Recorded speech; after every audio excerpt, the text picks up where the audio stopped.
Good morning, folks, from Sean Citizen, the biggest lunatic asylum in the world called Ireland. A couple of small items today.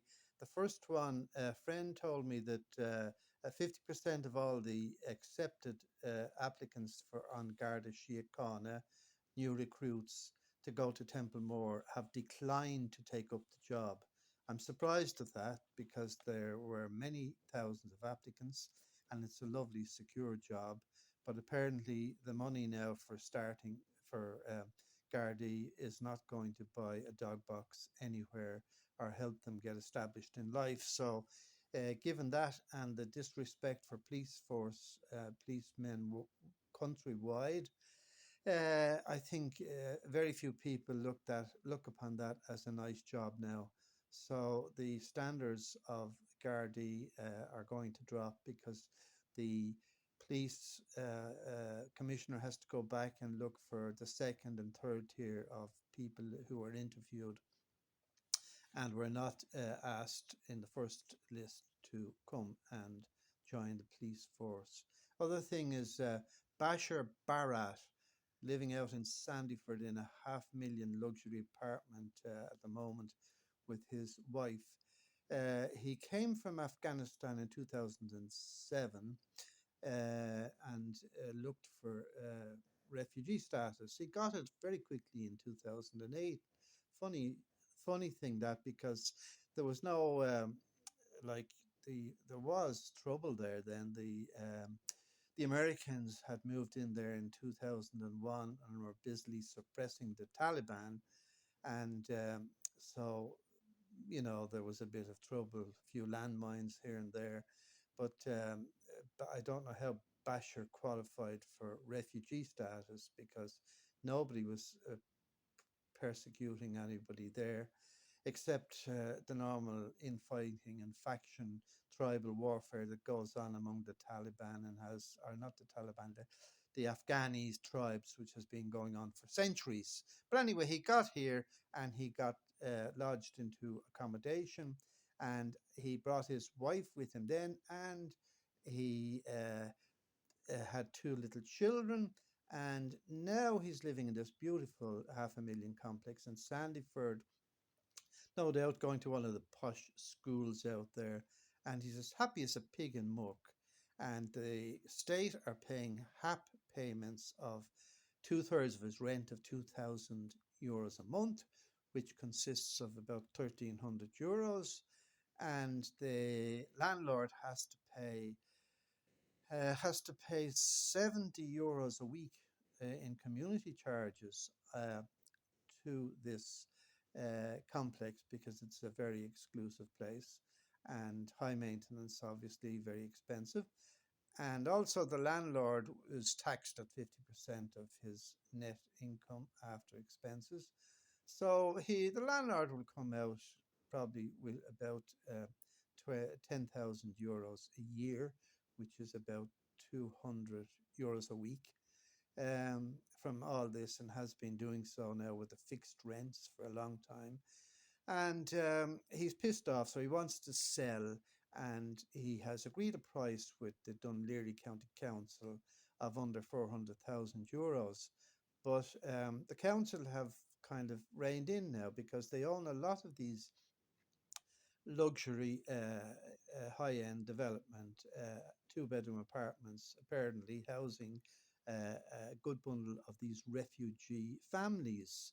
I imagine you have to have two or three children and a wife to get in there, but a number of them are in there, and the council are happy to pay the 70 grand a week fee to the maintenance people, and on top of the well, they will own the place outright, so there'll be no rent. So anyway, Bashir wanted to sell to them, and they offered to buy it first, and now they have declined. For some reason, they have balked. Maybe they don't want to be left with a permanent charge of €70 a week per apartment on maybe a dozen apartments or whatever, increasing in number, which is a fixed charge every year on the local council. I don't know why, because really, in essence, the big sufferers out of this are the landlord, who's been financing the state for years for this gentleman, and the big winners have been the revenue commissioners and the council, who have cheaply accommodated these people by cramming down on landlords and giving them then the HAP payment, which ensures that it costs them very little to actually put a family from abroad into very good, high quality accommodation. Now, what I am just thinking about and concerns me is this guy. There was no war on there, as I said, and there was no reason for him to get acceptance here. But he obviously did, and he's very happy now.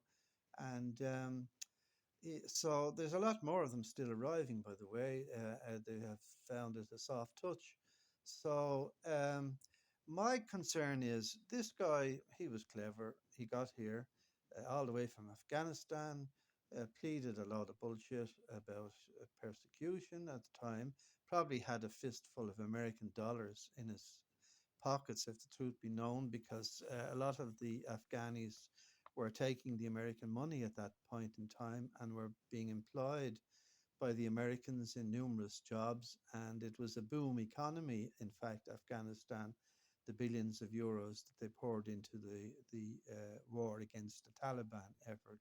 So, anyway, what I'm just thinking about is because this guy now is going to probably end up staying in this apartment if he's lucky, and the Irish Times article persuades the Dublin County Council to not to put this guy out on the streets or take him back into a situation where he and his two little girls and wife have nowhere to go.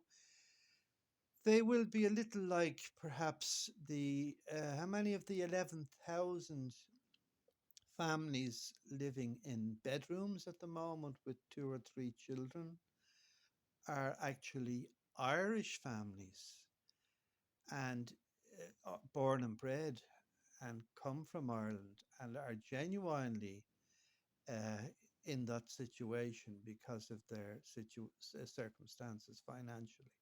So I'm just wondering, there seems to be a terrible, terrible racism going on here because if the likes of this guy can get ensconced in a luxury apartment in Sandyford, now have the council buy it, and there's 11,000 families still living in hotel bedrooms with children.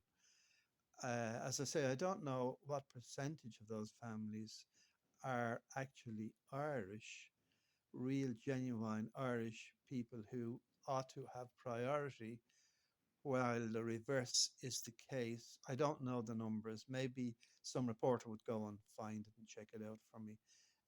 Thanks a million for your help, guys.